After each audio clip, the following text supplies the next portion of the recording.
Although this is the turning of the quilts, as most of you know, the quilts back then were utility quilts. They were made to keep us warm. So most beds had a bedspread for decoration. I remember the chenille bedspread, something like that. So I'm starting our bedtime today with an antique crochet bedspread. The bedspread is owned by Bidget Weber and Tom Dolly.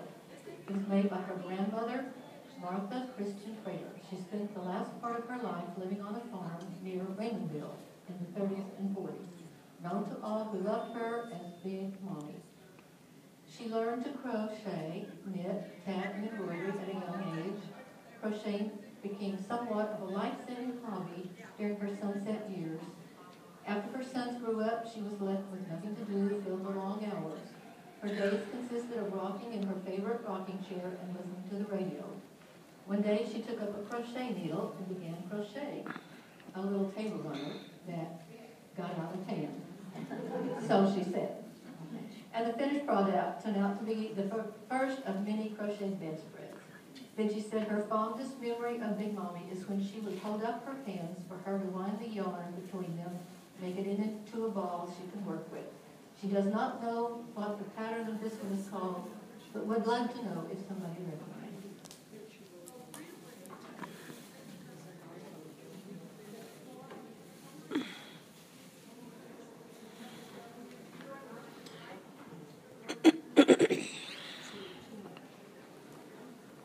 Okay, this is the Mill Quilt baby quilt made by Carla Meekling's grandmother, Grace Grimm, in 1948 to 49.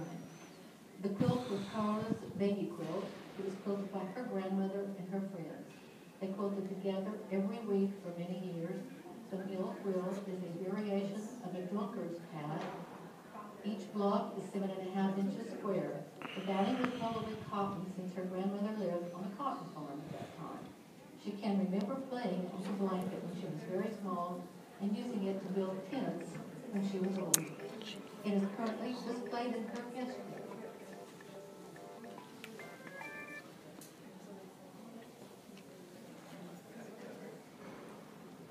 The double wedding ring quilt was made by Carla Meekling's grandmother, Grace Grimm, in the late 1930s as a wedding gift for her mother. She believes her grandmother's friends helped her quilt it. It has a cotton batting and was made completely by hand. When Carla was a little girl, the quilt was used on her mother's bed. When she was feeling bad, her mother would let her climb into her bed and cuddle up in it. It always made her feel better. It is in need of some restoration now, so it isn't out very often. She hopes one day to feel confident enough to do the restoration herself.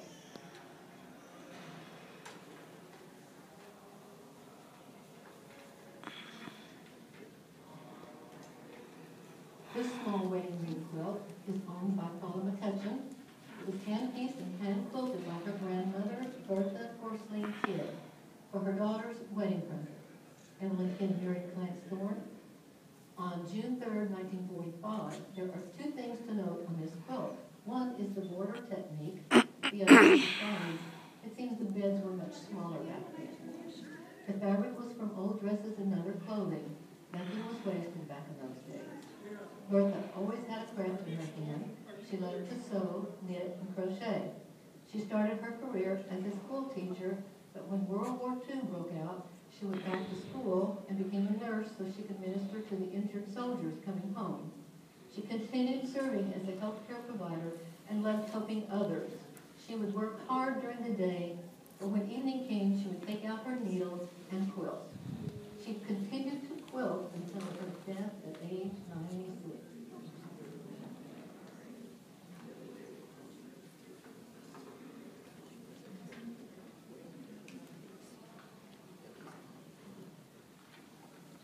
This grandmother's garden quilt belongs to Paula McCutcheon.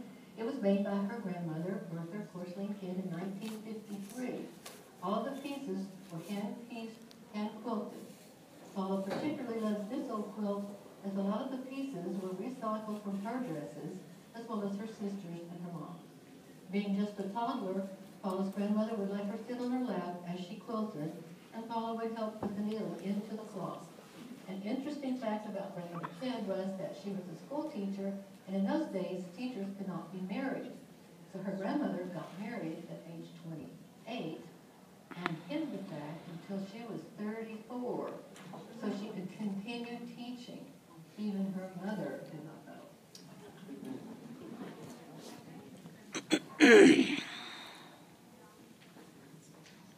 Here we have an example of a crazy quilt. This one is owned by Susan Evers. It was probably pieced before the turn of the 20th century by Rhoda Allegair Current and her mother, Julia Pace Allegair. It was made completely of dress satins and taffetas. All the shapes are joined by elaborate embroidery. It is interesting to note that this quilt was stitched in 3 long sections, and the embroidery holding the pieces are worked into the lengthwise strips. Several of the different stitches are padding that has been sewn in place. There are flowers, children, a ladder, a frog, spiderwebs, all hand embroidered.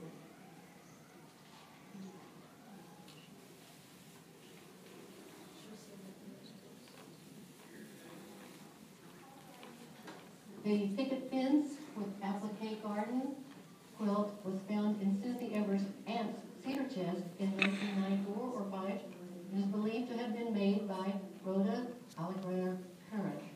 Rhoda was Susie's great-grandmother. She lived in southern Indiana, and she had seen the applique flowers. The quilt was made in the 1915 to 1920 era. The alternating blocks are hand embroidery. This quilt was hand-sewn and hand-quilted. The hand-painted blocks are lily of the valley, columbine, daffodil, pansy, rose, tiger lily, bleeding heart, and dahlia, to name a few.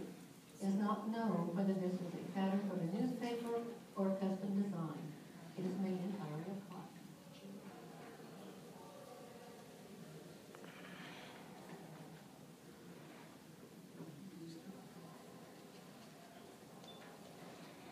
This Dresden plate is owned by Susie Evers. The Dresden plate pattern, named after the city in Germany, has been dated to the mid-1700s. This pattern has many other names, such as grandmother's sunburst, sunflower, aster, dahlia, and Susie's favorite friendship ring. Although the pattern wasn't well known in the U.S. before the late 20s, when they were made of feed sacks, this quilt reflects the romance of the Victorian era with its love of elaborate decorative needlework. Joining narrow blades of assorted taffetas, satins, and a few velvets, this too was made by Rhoda Allegair Current and her mother, Julia Pace Allegair, in the late 1800s or early 1900s. The outside blades are not rounded or pointed. They are flat, and the size of the outer circle is the size of a serving platter. The inner circle is equal to the size of a dessert plate. The border and backing were most likely added by Susie's Aunt Margaret, granddaughter of Rhoda, and much later date. Yes.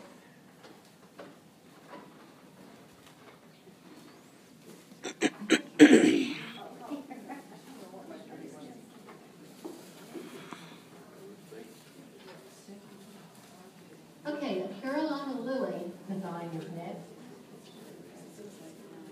Well, part of it is upside down, and part of it is there's a little unique design on this, half and half. It is owned by Susie Evers. It was a popular design during the Civil War. It was made by Rhoda Allegair Current and her daughter-in-law, Esther McCrowd Current, Susie's great-grandmother and grandmother. Intricate detailed quilting consists of feathers surrounding a pineapple, feather design, or a flower surrounded by a feather design. This quilt was also hand-appliqued and hand-quilted. It was obviously well used, as can be seen from the back of the quilt. This quilt was made in the early 1900s. It was made entirely of cotton.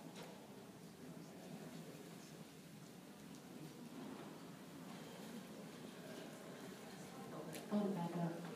I've never done this before. Can you tell? Hold it back up. Oh, Yes, just hold it like that. Yeah. That's good.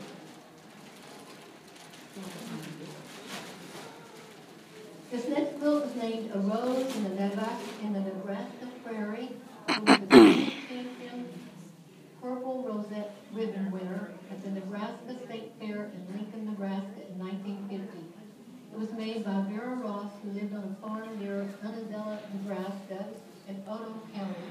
The quilt is covered in applique pink roses and green leaves on white background. The stems are embroidered and connect the leaves to the roses with an added touch of pink thorns. The quilt is accented with narrow blue sashing and blue binding along the scalloped edge. This quilt was hand quilted and made with cotton fabric and presumably cotton batting. It is now owned by her son and daughter-in-law, Ralph and Jane Ross of Syracuse, Nebraska.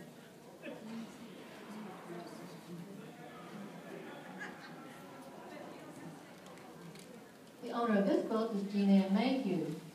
It is a cross-stitched wrist quilt. In 1963, she lost her maternal grandfather. Her grandmother, Ruth Eileen Sewell Boulevard, was only at 54 at the time. She was an avid knitter, but did not sew, even by hand, unless forced to do so. As a way to pass the time learning to be alone, she started cross-stitching quilts. She made 3, one for herself, one for her daughter, Jean Ann's mother, and one for her son. As the only granddaughter, Jean Ann now owns all 3, as no one else wanted them. Needless to say, she was delighted to have them all. They were hand-quilted by a church neighbor in Vernon, Texas. It took 3 years of watching Bonanza, her favorite show at the time, and baseball on TV to get them finished.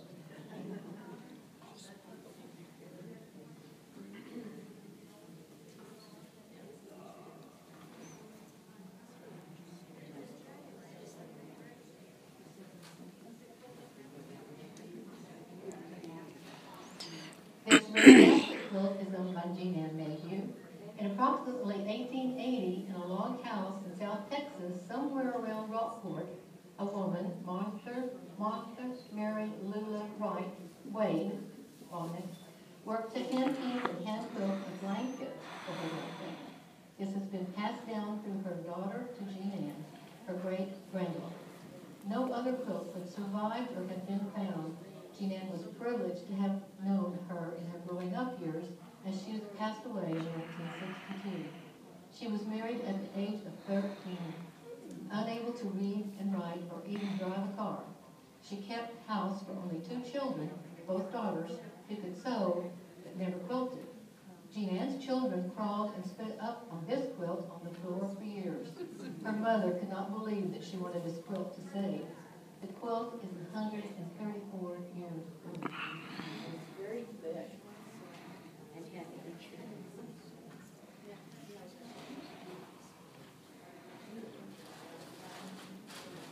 This quilt was brought to us by Nyla Lehman. The quilt is owned by Fred Gray and Betty Jones of Mercedes. This is a version of the grandmother's fan made in the 1930s. As far as can be determined, it's never used, but kept folded on the shelf. 2 inches of lace. One interesting aspect of this quilt is the scalloped border. The quilt was inherited from Fred's mother, Lucille Ball Jones, who moved to the Rio Grande Valley prior to 1924. She and her husband, Fred Jones, Sr., moved from Sterling City, Texas, and were some of the original pioneers of this area.